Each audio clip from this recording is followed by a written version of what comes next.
Welcome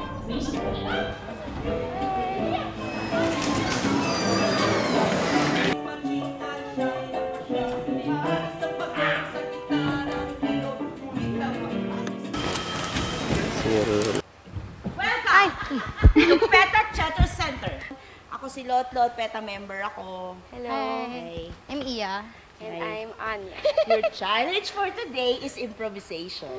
Improvisation, pag sinabi mo, impromptu. Magbibigay lang ako ng scenario, tapos gagawin nyo.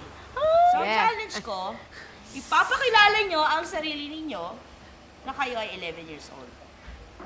You will act Oh my God! as Ay! a 11-year-old. Okay. Oh my God! I'm so nervous now. Magandang hapon po sa inyong lahat. Stop! You're not 11 years old, you're 18 years old. One more time. Swear!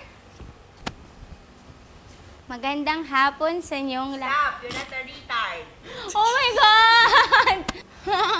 Pwede ba ako umiyak ngayon? Sige, 11 years old. Wala ibang pwedeng gumawa nun, ikaw lang. Ikaw lang nakakaramdam ng katotohanan. At pag naramdaman mo yun, mararamdaman ng audience. Wala ka ba mag... Hindi mo ba nararamdaman ang katotohanan sa buhay? All of these are lies.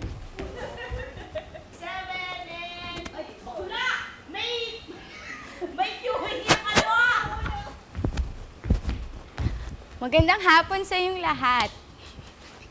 Ako si Iya Acuña at magre-report ako tungkol sa tula ni Rizal. Ang tula ni Rizal ay tungkol sa aking mga kabata. Baho.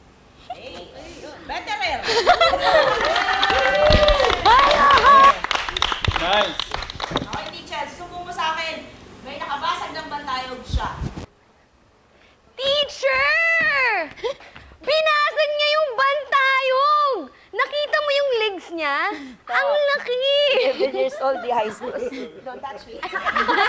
Di tayo close. Teacher! 11 years old, may not a retard.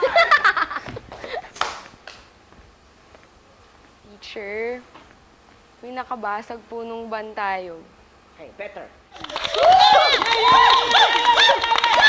Mga girls, okay naman sila. I mean, for first-timers, they gave naman the enthusiasm and they had the confidence naman to do what they had to do. The challenge was set for them.